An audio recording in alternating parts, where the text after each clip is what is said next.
कुछ जगह बस डरावनी नहीं होती, वो आपको अपने पास बुलाती है।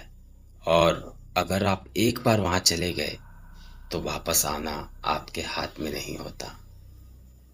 मेरा नाम रिंकू है और मेरा काम थोड़ा अलग है। मैं उन जगहों पर जाता हूँ जहाँ लोग जाने से डरते हैं, जहाँ कहानियाँ होती हैं पर सच्चाई कोई नहीं जानता। मैं ये पता लगाता हूँ कि जो लोग सुनाते हैं वो सच है या सिर्फ डर। एक दिन मुझे मेरा पुराना दोस्त मिला, काफी सालों बाद। उसका नाम है पंकज।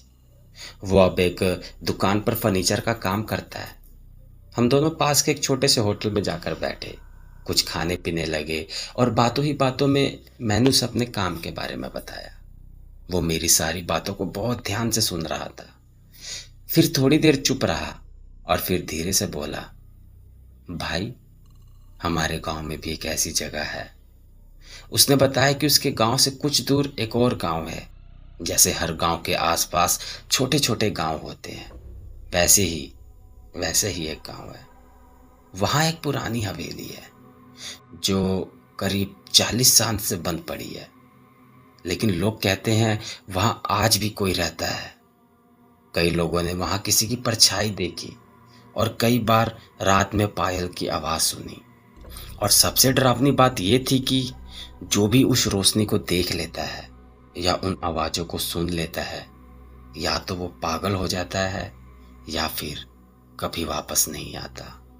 इसलिए गांव के लोग उस हवेली से दूर रहते हैं और जैसे ही शाम होती है सब अपने अपने घरों में बंद हो जाते हैं। पंकज जब ये सब बता रहा था, उसके चेहरे पर डर साफ दिख रहा था। मैंने उससे पूछा, क्या मैं वहां जा सकता हूं?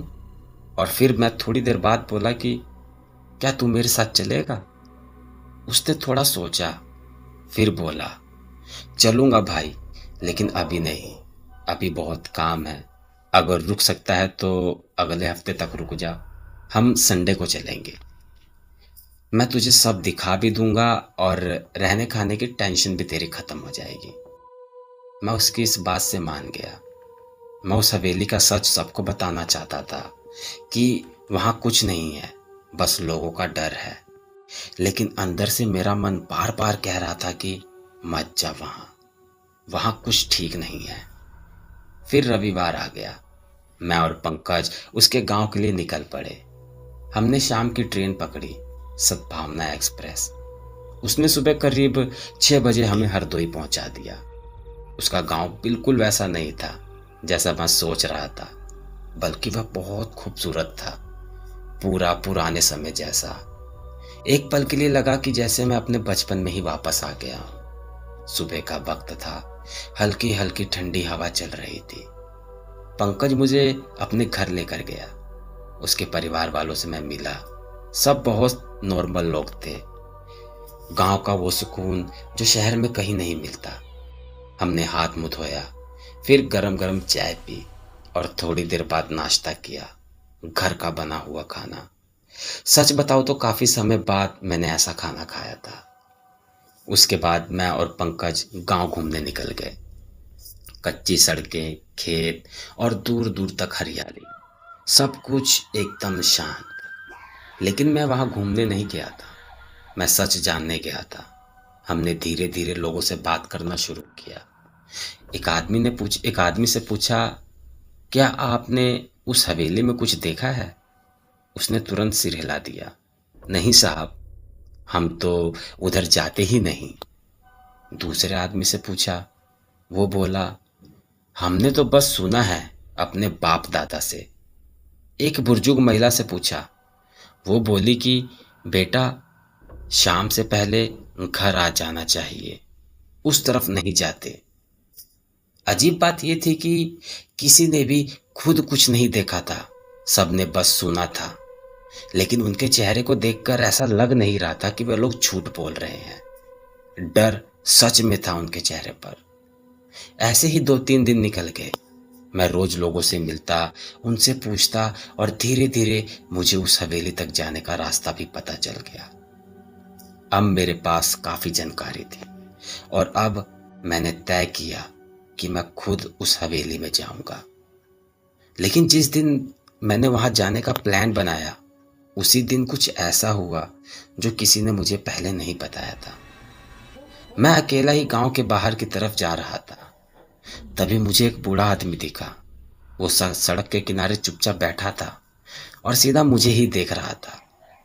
उसकी आंखें अजीब थी, जैसे वो मुझे पहले से ही जानता हो। मैं उसके पास गया और उससे उस हवेली के बारे में पूछा। वो कुछ सेकंड तक तो चुप रहा, फिर धीरे से बोला, तू वहां जाएगा? मैंने कहा हाँ। उसने मेरी आंखों में देखा और बोला, बाकी सब झूठ बोलते हैं, उन्होंने कुछ नहीं देखा, लेकिन मैंने देखा है। ये बात सुनकर मेरे रोंगटे खड़े हो गए। मैंने पूछा कि क्या देखा है आपने? उसने धीरे धीरे बोलना शुरू किया। बहुत साल पहले उस हवेली में एक औरत को मार दिया गया था और उसकी लाश वहीं अंदर फेंक दी गई थी। कुछ दिन तो सब कुछ शांत रहा, लेकिन फिर वो वापस आई।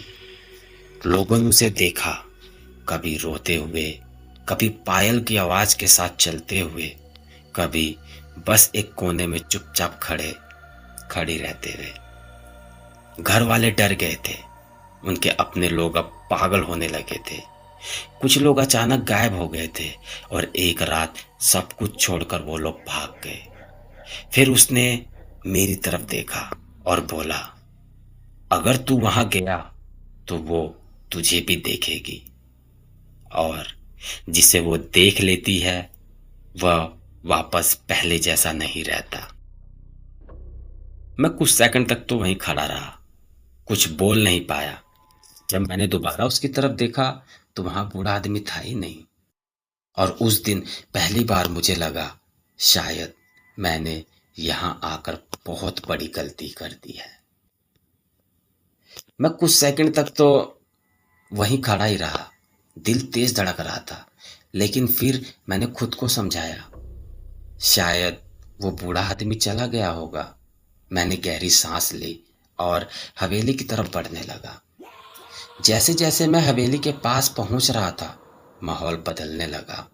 हवा चल रही थी, लेकिन अजीब सी भारी लग रही थी। आसपास पेड़ थे, पर एक भी पंछी की आवाज नहीं थी। और फिर मैं हवेली के बिल्कुल सामने खड़ा था।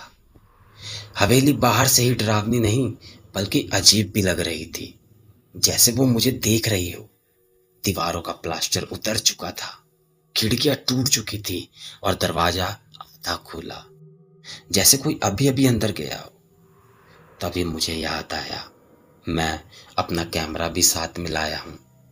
मैंने अपना कैमरा ऑन किया और रिकॉर्डिंग शुरू कर दी। मैं धीरे धीरे दरवाजे को धक्का दिया। उसकी आवाज पूरी हवेली में गूंज उठी। मैं अंदर घुसा। अंदर सब कुछ बिखरा हुआ था। पुरानी टूटी हुई कुर्सियां, गिरे हुए सामान और दीवारों पर अजीब अजीब पुरानी तस्वीरें। कुछ तस्वीरें ऐसी थी जिनमें लोगों का चेहरा भी साफ नहीं दिख रहा था, और कुछ जगहों पर दीवारों पर गहरे गहरे दाग थे, जैसे खून के हो। मैं हर कमरे में जा रहा था और सब कुछ रिकॉर्ड कर रहा था। एक कमरे में मुझे बड़े बड़े शीशे दिखे, कुछ टूटे हुए, कुछ पूरे। मैं धीरे धीरे आखिरी कमरे तक बढ़ा। ये कमरा काफी बड़ा था और बाकी कमरों से अलग भी था। अंदर एक पुरानी कुर्सी थी, एक अलमारी और चारों तरफ जाले ही जाले।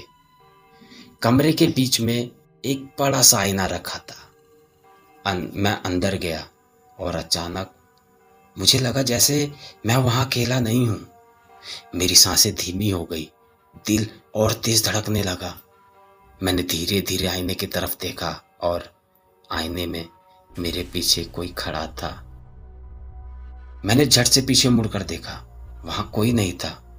मैं फिर धीरे धीरे आईने की तरफ देखने लगा, लेकिन इस बार आईने में वो चीज मेरे और करीब आ चुकी थी।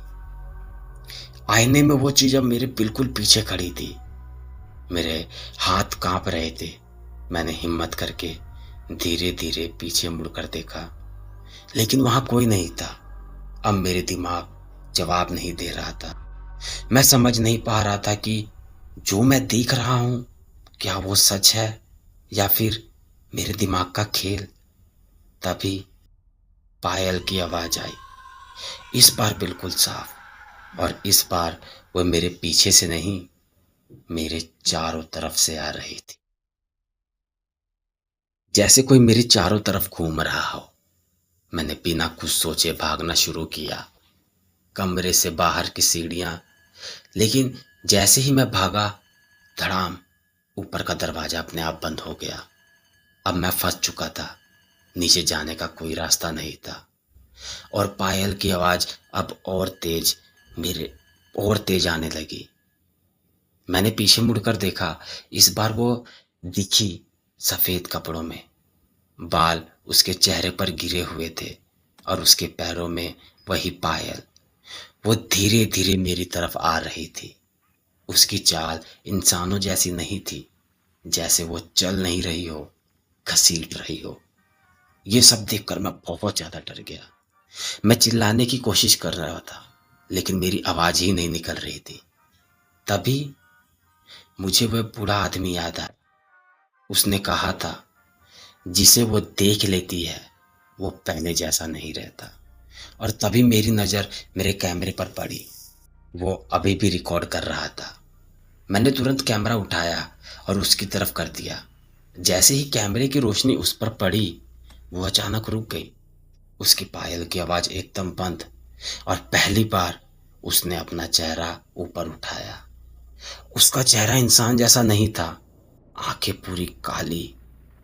वो और वो मुझे नहीं, कैमरे को देख रही थी। अचानक इतनी तेज चीख उठी कमरे में कि मेरे कान सुन हो गए, और उसी पल दरवाजा अपने आप खुल गया। मैंने एक सेकंड भी नहीं सोचा। मैं भागा, सीढ़ियां उतरा और सीधा हवेली के बाहर। मैं पीछे मुड़कर भी नहीं देख रहा था, बस भागता रहा। गांव पहुंचकर मैं सीधा पंकज के घर गया। उसने मुझे देखा और बस एक ही बात पूछी, तू अंदर गया था क्या? मैंने कुछ नहीं बोला। उस रात मैं सो भी नहीं पाया था। अगले दिन मैं अपना कैमरा चेक किया।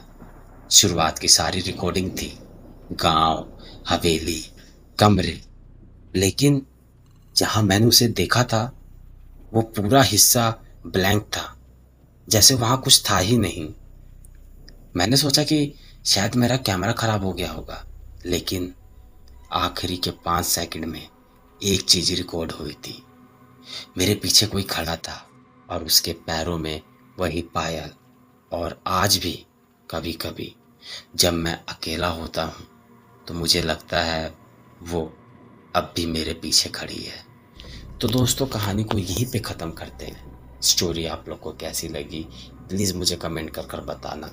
और दोस्तों, चैनल पर नए हो तो प्लीज़ मेरे इस चैनल को सब्सक्राइब करें। अब मिलते हैं अगली वीडियो में।